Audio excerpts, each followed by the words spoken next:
What is up, ladies and germs? We are back for day 3, and we're gonna get a little provocative tonight. Webs, get in trouble.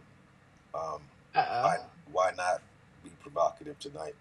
Um, and this particular version of our show, there's a very popular website with some teachers' webs that I abhor, and when I use the word abhor, I mean it in the most abhorrent way possible.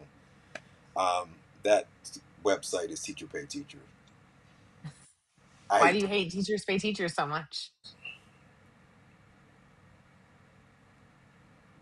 it is such a melting pot of melancholy milquetoastness that it depresses me because most of the things that are there can be reproduced rather easily if you just took your time to reproduce those things. And it's not when you ask teachers why they go to teacher pay teachers, it is quality is not the word that they use. Right? That tends not to be the reason.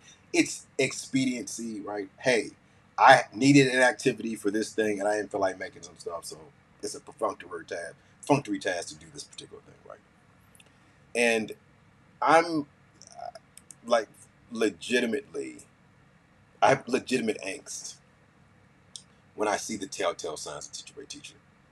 And going into the guest teaching this year, the amount of teacher paid teacher stuff that I saw was depressing, just to be frank. Where do you stand on the teacher paid teacher spectrum? Um, I understand why it exists. Teachers are tired. They Okay. want something to, if a sub isn't going to do a thing, I'm just going to get a $1 thing off teachers pay teachers and call it good. Um, I think the teachers that put their content on there when they're the ones that are making it, it's an easy marketplace for them to try and earn a little side money. So I understand that too, because most teachers are underpaid. Um, and also, I agree with you in that there is a lot of garbage on teachers pay teachers. And in a way, I think it's sad that it exists because teachers shouldn't have to sell their content in order to make ends meet. Oh my! And teachers shouldn't have to purchase content from other teachers at ridiculously low wages in order to get by day to day. Like the whole, like the existence of teachers pay teachers just is utterly like a depressing um sociological indication to me. Well, I think also, I mean, the fact that you talking about make extra money, the platform takes a sizable piece of your earnings here, right? And you still have to pay taxes. So you're still getting exploited. You just like getting I was exploited. gonna say the exploitation factor Yeah. too. Yeah, that's a good point. It's kind of like, you start looking at the margins there. You're like, you got to sell a lot of product just to make a little bit of change here, bro. And Yeah. yeah, it's kind of. So we're going to talk a little bit about assets and personalizing assets because what does not happen on Teacher Pay Teacher is you're not getting assets that are personalized to your particular learning environment. You're just getting a ditto sheet that could work for whatever random standards they claim.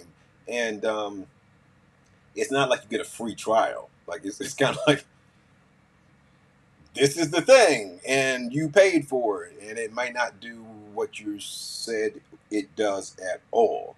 So go ahead, Webster.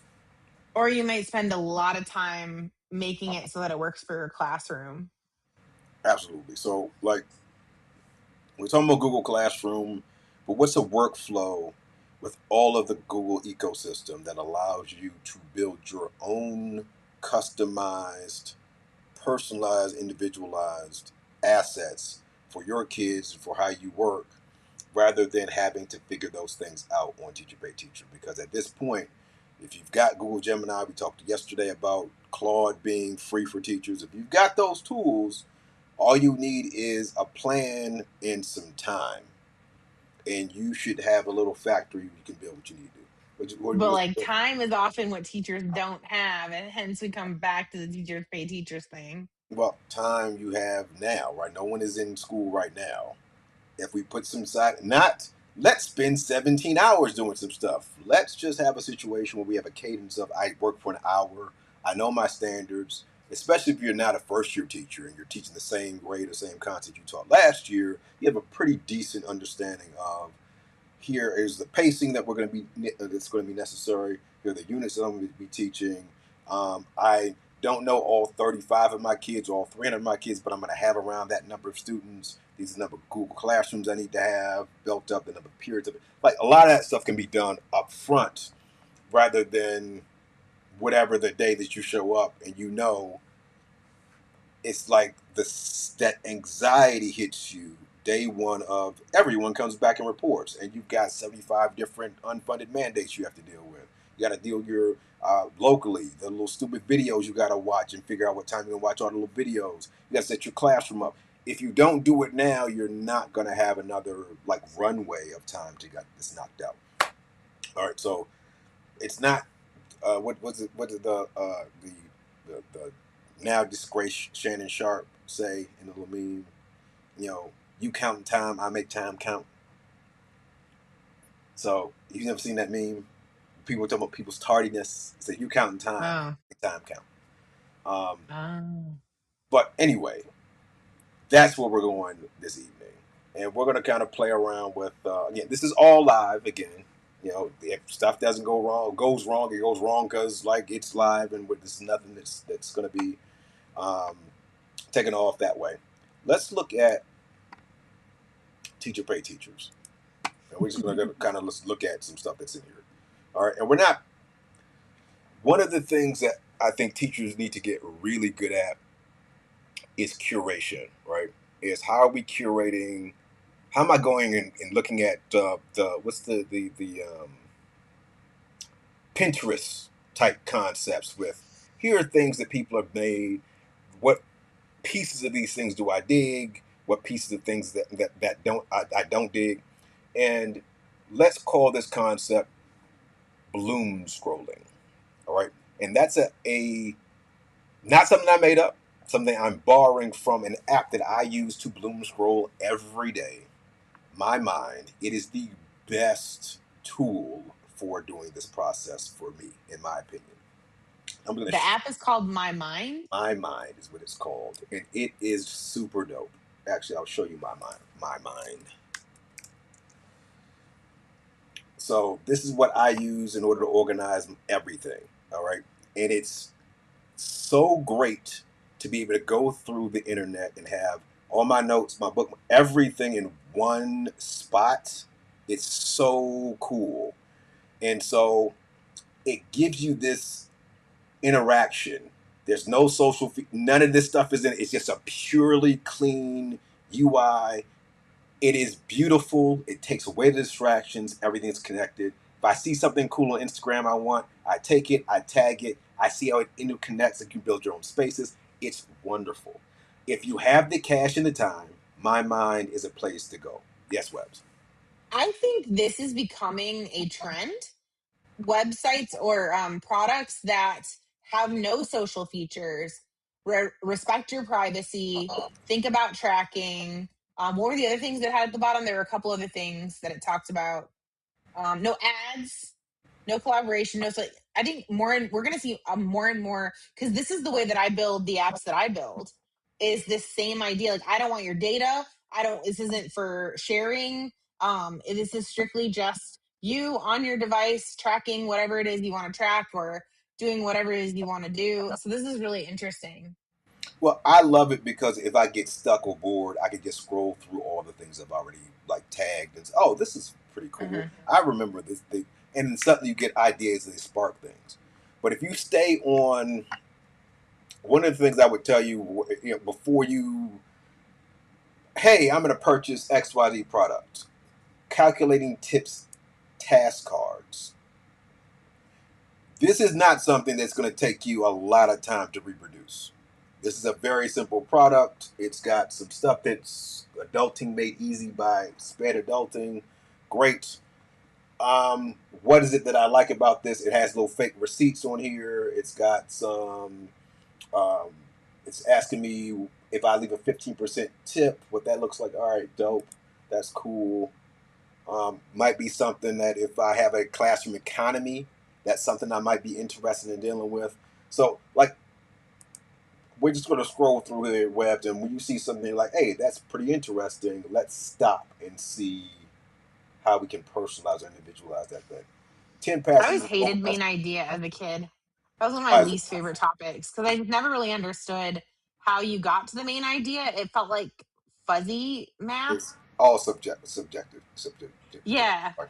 It's but the first sentence. my teachers always made it seem like that it was so obvious. How could you not know what the main idea is? And how do you differentiate lots of times from the main idea in the theme of the paragraph? Are those things synonymous all the time? Are they different? Like, it was, our whole thing was, it's the first sentence, is the main idea of the paragraph. Okay, cool. Underline the first sentence. But that's not always true. But whatever, Yeah. it's true most of the time, 60% of the time, 35% of the time, 20. There's no metric that says this is the number of the percentage of time that's the first paragraph, right? Hmm. And having just taken the praxis, the amount of subjectivity that is on that particular assessment, ridiculous. I passed all my tests, thank the sweet baby Jesus. But Nice. it was very interesting as a 20-year teacher taking that test and be like, okay, cool. I wouldn't actually phrase that way, and I wouldn't actually do that particular way. But knowing that is built for first year teachers, that's really, or people who are new to the profession in order to indicate their proficiency, super interesting. So we got grammar, we got kindergarten readiness, whatever that means, classroom helper system. Oh, this is interesting. The classroom helper system. Yeah, because I've got 4 roles in my classroom, and that might be Hmm. interesting to take as a like, oh, what is the Mr. Lang's roles in this classroom situation look like? All right, bet. Let's take that. She's got little interesting things there. She's got job cards. Interesting. So that's really cute. Not my style. I'm not a really cutesy teacher, but I mean, hey, I respect that situation. So I like the fact that the Gemini and Claude like shout you out sometimes when you start the little things. It's like it makes me feel like I'm special or whatever. Um, the mic is yours, Michael. Excellent. Now, if you've been like following this particular series, we have not focused a lot on Google Classroom itself because it is a container, it's a place to put the things that we want. One of the challenges, the gauntlets I'm going to cast is your kid should be on Google Classroom for as little time as possible. And someone listening to that is going to be like, "What are you talking about? That's not what." Look, well, let's I context. mean, Google Classroom is really a launching pad. It's where you launch from and it's where you submit things to. But if you're like, I don't know why you would want to spend any amount of time in here other than to read your directions or submit your assignment. I would argue that this is a destination, not the starting place of a journey at all. If I was teaching in a Google district, all of my assignments would be built in Google Calendar. Every last one. Your math. If I was in upper elementary school, math, science, everything is built that way. I would have everything set up.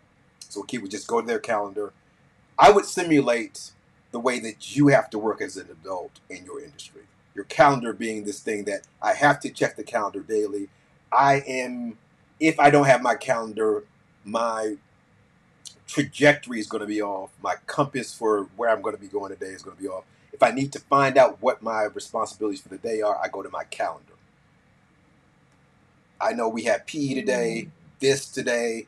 After we do ELA, we're going to be doing this in math today. Like, take away the mystery behind, oh my goodness, what's today's like? No, bro, check your calendar, B. Like, you should be telling me what's really good today. Not, I always felt bad as a teacher with the like magic trick of we sit down and Mr. Lane, what are we going to do today? And the kids have no idea where we're going today. And like, how disorienting that might be if I was like, when you're the teacher, you're the pilot, but if you're you don't buy a ticket anywhere not knowing where the final destination is, right? You don't like when you go home, you're not like, hey, I hope I get back home. I'm leaving my like when you go over to see your mom, right? You go on whatever airline's website or whatever. Oh, tell us about how you planned your trip with the dogs back to Michigan the last time.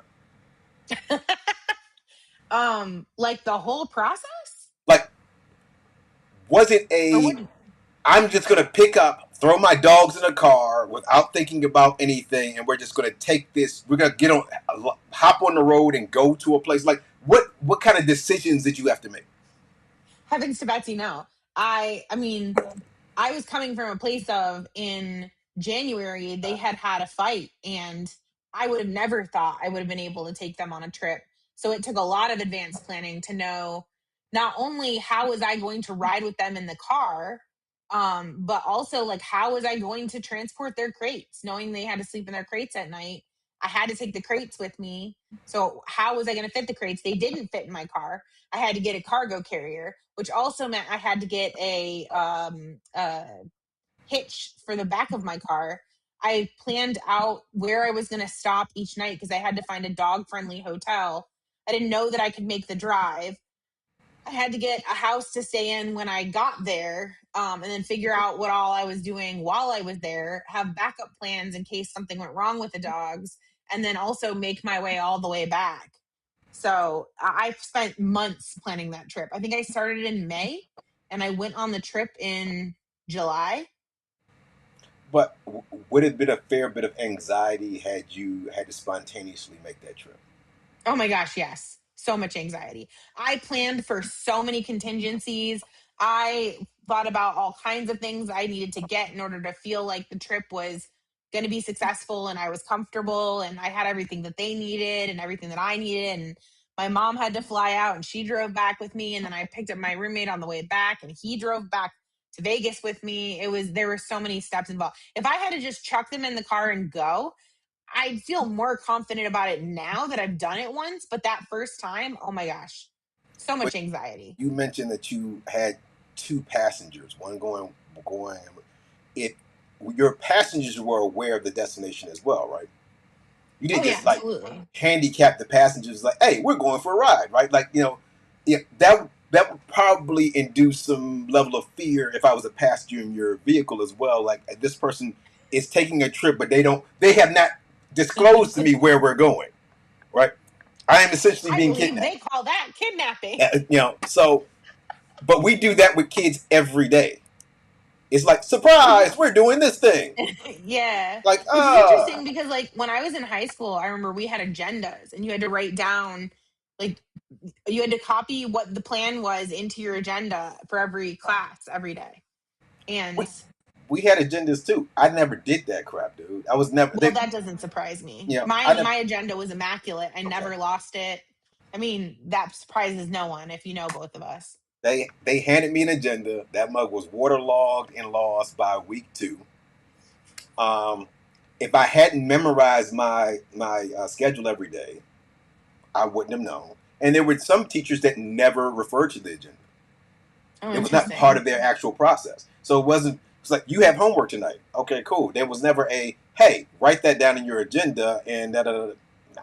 So, did it bother you to not know what your destination was? It was like if I was doing well in the class for most of the time I didn't have to study or anything like that or whatever. You got in there, you remember the thing and you just performed, right?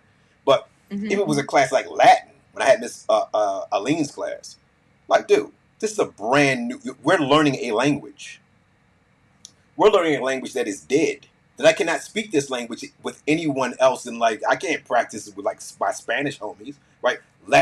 Conjugating the verbs, figuring all that stuff out. That was deep, and she never referred to any of the.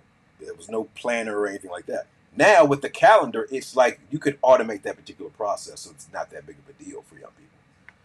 And I don't have to worry about do I have the number of times I didn't have a pencil, or my pencil broke. or my pen went out of ink or whatever. Like, now how am I writing this information down? Or accessibility. Yo, I do not have the physical ability to write this down. How am I going to? How am I writing in my agenda?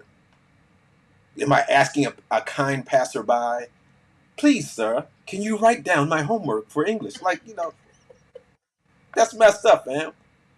So you've spent time in what, like 40 classrooms or something this past school year. The thing that I would wonder, as someone who's been out of the classroom for a decade now, the thing that I would wonder is, does it hold up, especially in the younger grades, to have the kids work out of Google Calendar? Because, like, in my head, I can see where you're going with it, in that you could pretty much make classroom just an invisible back end, really, if you do all your links in the calendar invite events. So I guess that would be my first question, is, do you think it would actually work with like younger kids? And then my second question would be, does that become burdensome for the teacher to add all those events and invite the kids? Or would you just have a classroom, like, here's my classroom invite list, everybody goes on there? I mean, so the way that I would do it, and we're gonna walk through the way in my mind, and given that I'm gonna be teaching, unfortunately not in a Google district, but in a district that has Microsoft. Microsoft, I'm You going can to, still do the same things. yeah, Outlook will lose half your invites, but but that's what the calendar thing. See, that is a constant, regardless of whatever system you're dealing with. Hey, if we built up to answer your question, back when we first started DLCing and stuff, and iPads were a thing in the local school district, I think iPads would have helped young people in K2 do the calendar thing a lot easier, because it's just tap, calendar opens, I see the thing that I need to do, I push it, and everything is handled. But I think that the introduction of Chromebooks complicates everything, because K2, kindergarten, the asking someone who is functionally illiterate in most cases to start to type things on a keyboard in order to get places, that can be fraught with all kind of disaster. So kindergarten is probably maybe April of the kindergarten year, when you can identify the letters, perhaps. Um, Clever would be something that would help people. Just scanning the thing generally helps the young people do stuff. But I think getting into the habit of role modeling what the expectation would be in a professional setting, you would be expected to navigate a calendar more often than you're going into a LMS. Like, if your boss says we have a meeting at X time, they're not going to put that in LMS. They're going to put that on your calendar. If someone sees your availability, they're going to look at your calendar to do that. Not, let's look in Google Classroom to kind of navigate what's going. Like, your calendar is going to be a constant for the rest of your adult life. And I think that executive function is something we don't teach kids at any level in school generally. We teach them that the teacher will hold your hand and kind of, if you had to ask a I four, would go ahead. argue that we do that to a certain point and then completely flip and say, you're on your own, your assignment is due X, figure it out. We don't scaffold the learning to say, okay, I was holding your hand, I'm gonna let go of your hand a little bit now and say, I'm gonna give you some structures. Really, we should teach project management, but we don't. I'm going to give you some structures so that I'm not holding your hand as often, so that we can scaffold you to, here's your deadline, go break down your project, figure out what your milestones are, figure out what you need to deliver when, mark it on your calendar, outline on your calendar when you need to do study time, when you need to do writing time, when you need to research time. We just do this like all of a sudden 180 and go from holding their hand for everything to, I'm not going to help you with anything. You have a due date, figure it out. Well, I mean, and you know exactly when that happens. It's that I leave elementary school and go to secondary school, and that's this. you're a grown up now. You need to find your own schedule. You're going to do all this stuff, and what it becomes less collaborative by definition because you have 7 different teachers or 8 different teachers as opposed to one homeroom teacher and some I like to call specialists the aunts and uncles that come and like give you ice cream. Like generally, you have this classroom mother or classroom father who is the person who's the matriarch or patriarchal figure that leads you to things that has this like abiding love for you as a little human. And then you go to secondary school and it's like, hey, the adults don't even talk to each other. Like I'm not the English department isn't talking to the science department, it's not talking to the math department, it's not talking to the computer science people. It's like my content is king, and I don't care what these other people are doing at all. Yeah. All right. Let's show them some things because we've gone teachers pay Yes, teachers, all Google kind of stuff. Calendar. Now, the fundamental concept here is really the concept of how do you build assets and reverse engineer so that they end up in Google Classroom, and they end up in Google Classroom whether a kid is logged in to Google Classroom or not. So let's kind of play around with this concept and hopefully give you some ideas about how you might deal with it. Really quick, the classroom place again has those 5 deals. 1, 2, 3, 4, 5. You can add a Notebook LM, you can add a Google Gem. I would not add gems that were not created or Notebook LMs that were not created before. And the topics, we're going to get to the topics tomorrow and Friday. All right. You can add all your kids.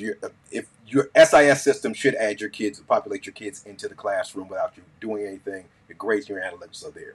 But I'm going to go and add this deal here. Yeah.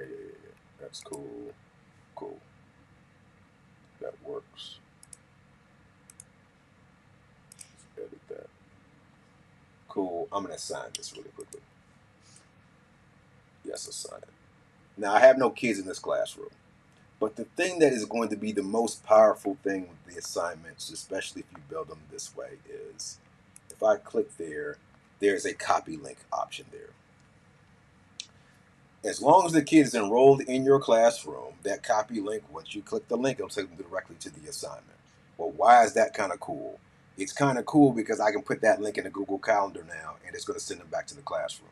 Now, the biggest thing that's going to be, or the thing I noticed the most in talking to teachers this school year that had access to Canvas, um, Spaces, EDU, whatever it was that was an LMS was, there was a really deep philosophical grappling with we're in person. Why does the kid need a learning management system? Mm. And you're like, that's super interesting that that's where your like the struggle is, right?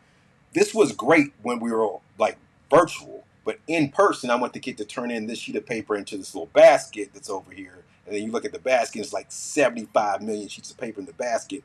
Like, all right, now this is becoming overwhelming. You as a human can't navigate this, especially if you're talking about secondary school when you've got hundreds of students and not the 30 kids you have in the 5th grade classroom or whatever. That copy link button gives you the ability to always build into your workflow. Yo, we can do lots of things analog. You can do your thinking map, you can do the draft of your essay, you can do, but when things need to be published or given to me, I need those things digitally so I can keep track of those things and it's easy for you to keep track of those things as well. And And it's well, safe.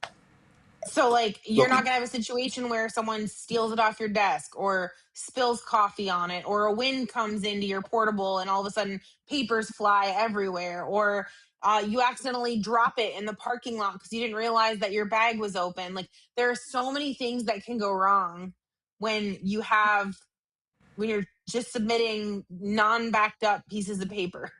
but and to go further, you being a person who's in the corporate world, do you turn in sheets of paper to your boss? No.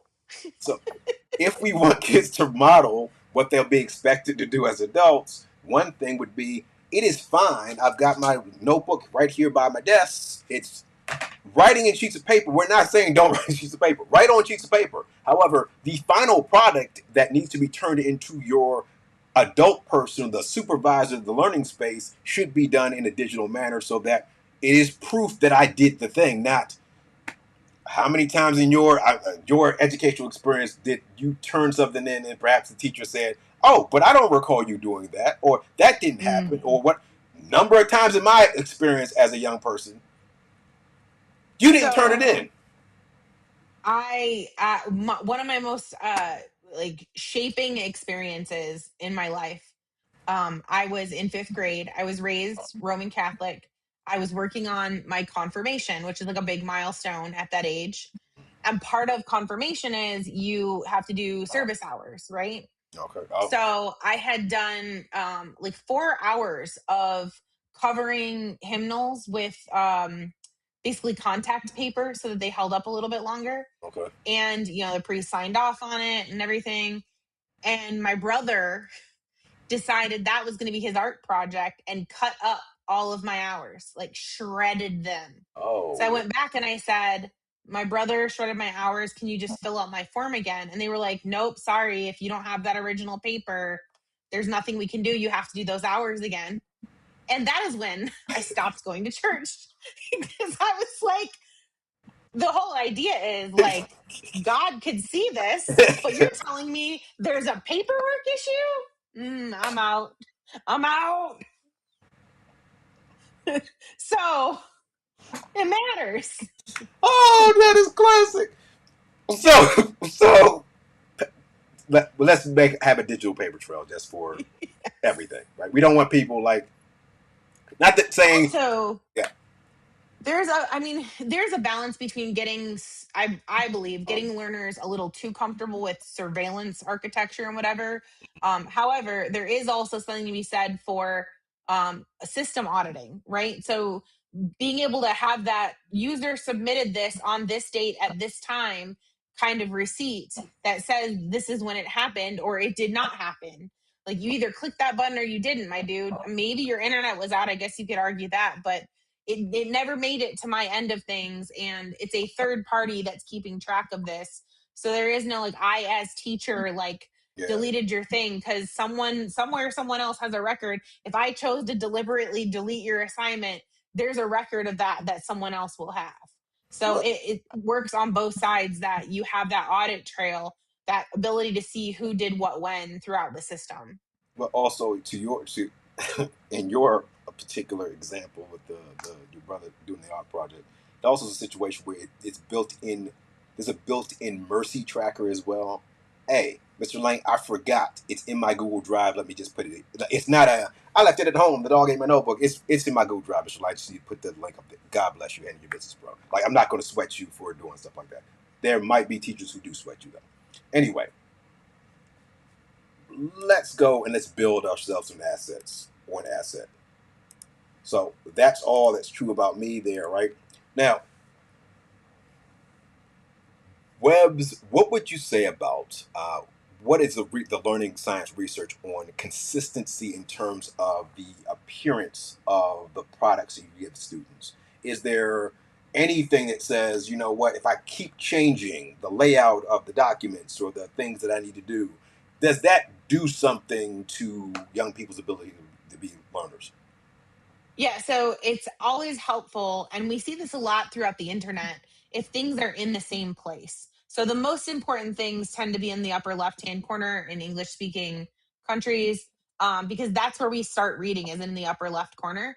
And when you have that consistency and that predictability, you're reducing the cognitive load for the user, and in this case, the learner. So if you are giving them documents that have a consistent structure, it's going to reduce their I think it's extraneous load, where they're trying to sort through where do I find the things on the document, and so they can take that extra cognitive capacity and put it toward actually learning the material instead of trying to expend cognitive capacity on trying to sort out where everything on the document is. Like that's a lot of the reason that there are common patterns in websites like the hamburger menu or the waffle menu or the arrow that's sideways, you can click on it and it'll turn down and expand something out. Those common patterns make it so that even if I'm coming to a new web page, I kind of know how things work. The signifiers that tell you that a button is disabled because it's like kind of grayed out, and when you mouse over it, the mouse doesn't change. All of those things make it so that you're expending less cognitive load to try and understand the structure of the website so that you can put effort to learning what the actual website does if you're using a new product or whatever. All right, very cool. So that being the case, what we're going to do is we're going to build a template that we're going to use consistently in our classroom as a vehicle to make sure the kids know what's going on during the day. All right. So uh, let's create a template for learners that will serve to give them instructions for each of the activities during the school year. What are some things that this template should have, Webs? A title maybe for the assignments,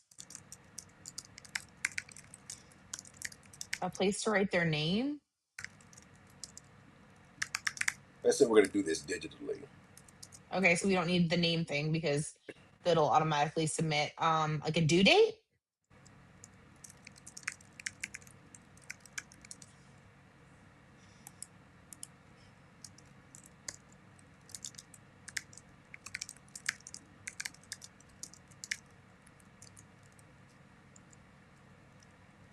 Learning targets.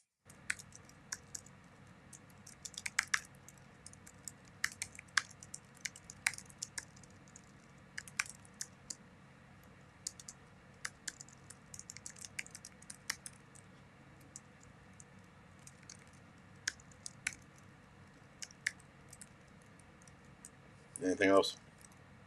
Hmm, not that I can think of. Let's be provocative. What are the other things if you're in a classroom? Put yourself in the your fourth grade self. What other things might you have wanted to know before you did a lesson, or having you're in front of your hands? Let's see. I don't know, like, why am I doing this? What am I doing? When do I have to turn it in? What is it about?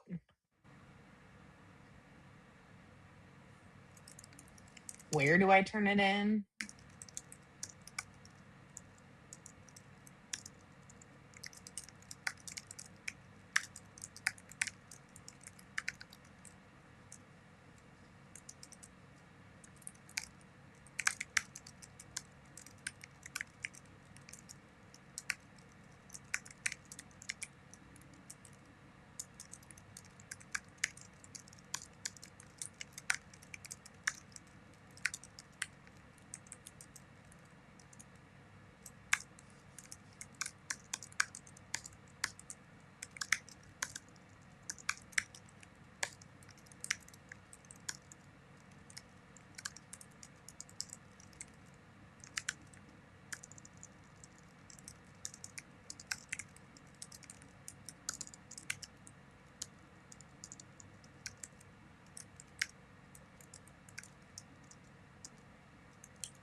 Ah, group roles. That's a good one.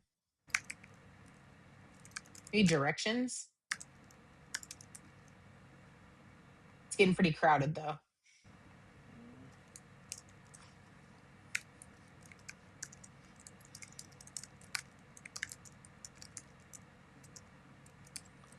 All right.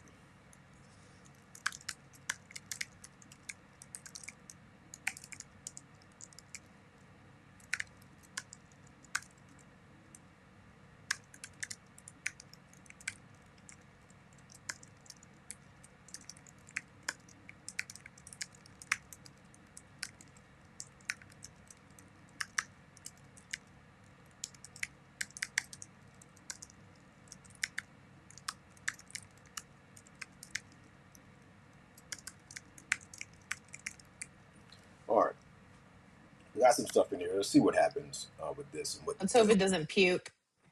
if it pukes, we'll go and we'll because this is live and because we're doing this and I play with Google Gemini all the time, Claude, all these things. This is not a one prompt process. And and again, in my opinion, it's not a situation where the thing just always gets what you're supposed to do. Even if you add a bunch of context, these things have brain farts all the time. They will give Hmm. you stuff that's not even relevant to what you're talking about. So you still need to be at the controls in order to make sure that the plane doesn't, gets to the destination safely. But taking some time to consistently build and if you've got very specific, um, very specific way that you do small groups, and you want a template for that. A very specific way that you're doing your the letter sounds in kindergarten, and you want them to be this or that. You can give it that information. Go ahead, Webs. Oh, I think that's something that Teachers Pay Teachers does well. It creates the people who tend to put resources there, create essentially standard operating procedures for the classroom. And I think that the more you can make something predictable in that way and model not only the use of predictable systems, but how to build predictable systems, that can be super helpful to your learners as they grow older and have to build their own systems for different things. I really think I noticed you had posted, I think on LinkedIn or something last week, and one of your books was System Thinking in Systems, which like is one of my favorite books. I think it should be required reading for just about everybody. It, It's ha- have yeah, you read Thinking in Bets? no. That's also a very interesting book in that particular brand. But continue. Um, but something that people on Teachers Pay Teachers do well a lot of the time is creating those templates so that you have sort of standard operating procedures that are really consistent in theme. And if you, I would venture to guess that if you are someone who uses Teachers Pay Teachers, you look for teachers that have a consistent theme that's similar to your own, that Right. have an aesthetic that's similar to your own. And you mentioned in your prompt to follow the brand guidelines. Talk more about what brand guidelines are. You want the output to be consistent regardless of whatever. I want the concept to be consistent. Happened yesterday. Can you see me? Am I moving? Yes, no. I feel like I'm still frozen.